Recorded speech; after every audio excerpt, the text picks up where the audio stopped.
Whenever I talk to prospective clients about sustainability, I get a couple of different reactions. The first is sustainability. That's that environmental thing, right? We should probably look at that. The other question is, how much is it going to cost me? It's a very valid question. Every business has revenues and they have expenses. And if their expenses exceed the revenues, they might not be in business for very long. It's true, sustainability does require some investment, but the rewards are great. Not only for your business, but for the environment as well. But for small and medium-sized businesses, investing in sustainability, there's not much gap to play with. But what if I told you there was a way to invest in sustainability where it didn't increase your expenses? If anything, it could decrease your expenses, and maybe even increase your revenues as well. There are three main areas that I talk to my clients about to get started in sustainability. The first is when it comes to paper. You can reduce your paper costs by at least 20%. First thing to do, question whether you need to print or not. Ask yourself, do I need this in a month or even a week?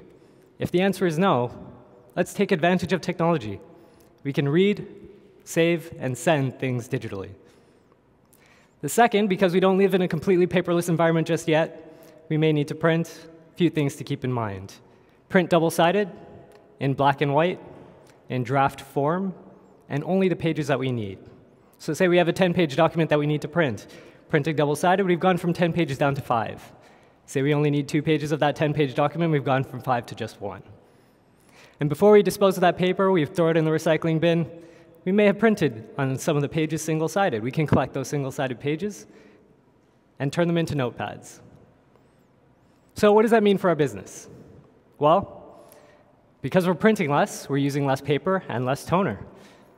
And because we're dealing with less paper, we have a few less supplies to pick up as well, like staples, file folders, and because we're making our notepads, no notepads necessary. As well, because we're using the printer less, we have less energy costs, and we have less maintenance required. But we've all had those moments with the printer where it's just not going our way, and it's a great deal of frustration. But if we're not using the printer as much, hey, we have happier employees, and happier employees are more productive employees. Happier employees are more productive employees. The second area that I tell my clients to work on is when it comes to the ordering all the supplies, the shipping costs. We can reduce our shipping costs by at least 20%. A few things to do. Consolidate our orders. Instead of having them multiple times in a week, consolidate them to just once a month. We can reduce the number of suppliers that we have and sign contracts. What this means for us is that instead of having to pay every time we receive a delivery, because we're only getting it once a month, we reduce our shipping costs off the bat. Secondly, because we're negotiating with our contractors, or with our suppliers, we've reduced the number of suppliers we're now ordering more from than we have negotiating power.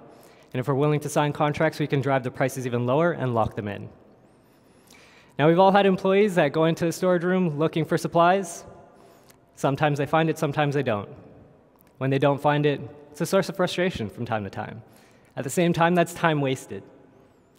But because we're now ordering our supplies on a consistent basis, a set frequency, our employees know when to go find those supplies. And so instead of frustration and time wasted, they're happier employees, and happier employees are more productive employees. The third area that I get my clients to work on is when it comes to energy. We can reduce our energy costs by at least 20%. A few simple things to do: turning off the lights whenever you leave a room or when you're going home at night, shutting down your computer at the end of the day, and if you have a laptop, unplugging the power, and adjusting the thermostat by a few degrees, because if no one's there at night, there's no reason to heat or cool the space. Immediately, we'll notice our energy costs going down. We have less maintenance on our ventilation systems and less maintenance on our computers. Both of them get a break. They're running less maintenance required. Now, have any of you ever had technical difficulties with your computer? Some sort of frustration? You end up calling IT. What's the first thing that IT asks you? Have you tried restarting the computer? Restarting the computer resolves 99% of the problems. It allows programs to shut down. It allows processes to end and close, and allows it to clear out temporary files. But because we're turning off our computers at the end of the night, we're turning them on fresh in the morning, We don't have those issues. So we have happier employees, and happier employees are more productive employees. All right. So now we've reduced our costs. We've maybe increased our productivity, but what about the revenue side? Our clients, our customers, that's where revenue comes from. How do we relate to them? I spent a number of years living and working in other countries on some of the world's largest events, like the FIFA World Cup and the Olympic and Paralympic Games. And during each event, leading up to them, and even during the events, there were a few questions that kept coming up.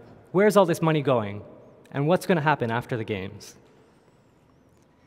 This question became very apparent leading into the Sochi 2014 Olympic and Paralympic Winter Games, when reports were coming out of the organizing committee that they had spent $51 billion to host the event. Now, at the time, there was a bid for the 2022 Olympic and Paralympic Winter Games going on.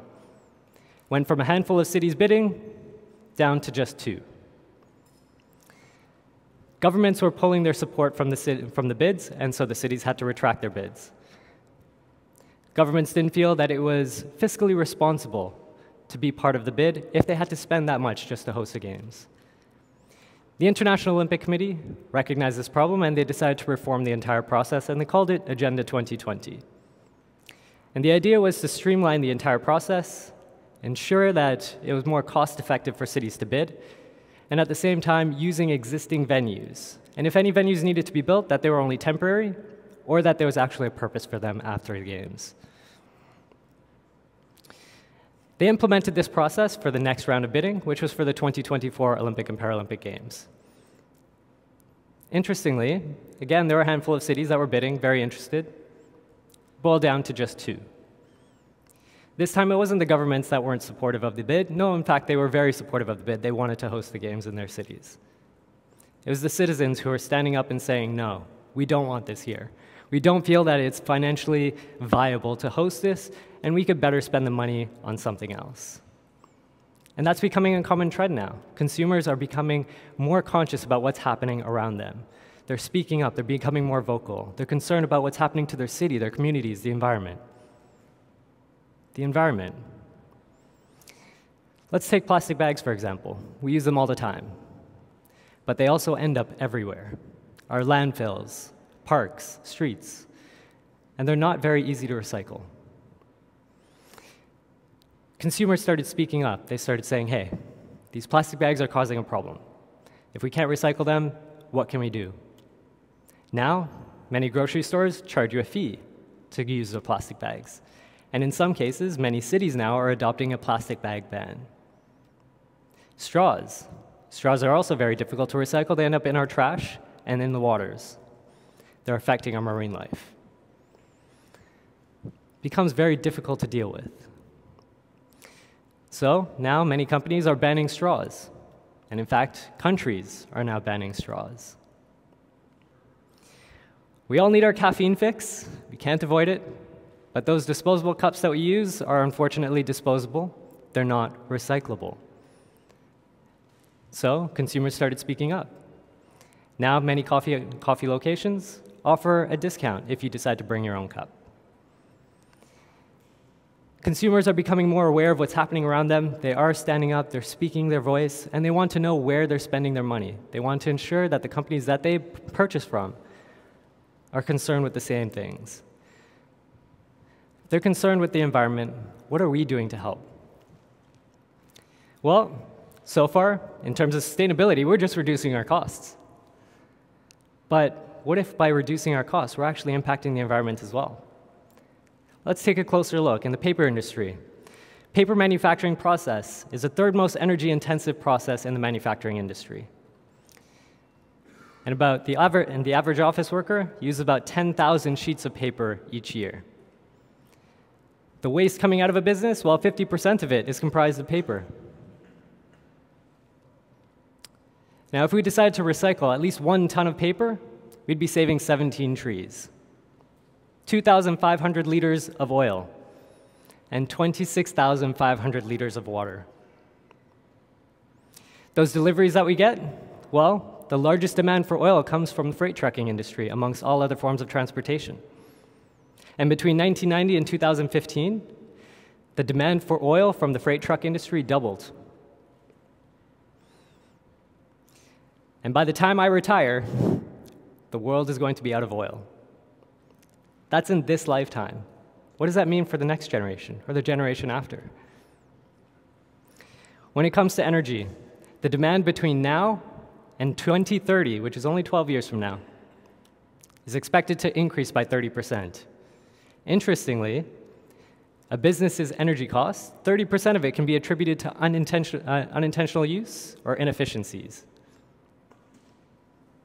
Lighting attributes to 10% of a business's energy costs, and 60% of a business's energy costs is attributed to ventilation, heating and cooling the space. So now that we have a better idea as to reducing our costs, but also the impact that we have on the environment, this is what our customers are concerned with. Hey, all we need to do is let them know. Start promoting our savings. The good thing is that because we believe in helping ourselves, reducing costs, customers believe in helping the environment, we're doing that indirectly. Together, that's congruency. So our customers feel a lot happier purchasing from us. They become more brand loyal. And when they're happy with their purchases, they start talking about it to other people. And that's the best form of marketing, that word-of-mouth marketing. And that word trickles around. Hey, we may end up hitting market segments that we never thought were possible. So we've kind of gotten a glimpse as to what sustainability can do for us. You know, we peeked outside of that box, that sandbox that we're in, just to kind of see what's out there. We haven't spent a cent yet. In fact, we've reduced our costs. But what if we decide to spend a little money, get a feel for what's on the other side? Well, we can invest in 100% recycled paper, getting a programmable thermostat, sealing air leaks and topping up insulation, and getting timed power strips. But what if we decided to, take a step outside of that box for a little bit, just kind of see what it feels like, invest a little bit more? Invest in maintenance plans. Maintenance plans have proven to be less of a cost than repairing your items over time. Installing occupancy sensors so that the heating and cooling turns off, as well as the lights whenever there isn't anyone in the room. Switching to LED lighting. And upgrading our ventilation system motors to be more energy efficient. Now, we could just completely step outside of that box, go full force, run out into nature, invest in solar panels, get power storage, and gray water storage. And that way, if anything was to happen, if there was a blackout, if there was an apocalypse, hey, we could still serve our customers. So now that we have a better idea as to what sustainability can do for us, the transitions that we can make, the transformation in our operations, the question is, how much change do you want to put in your pocket? For me, my dream is to one day own and build an eco-resort where people can come, relax, rejuvenate, clear their minds, reconnect with nature, and not have to worry about taking away from the environment, but know that they're giving back to it. Thank you.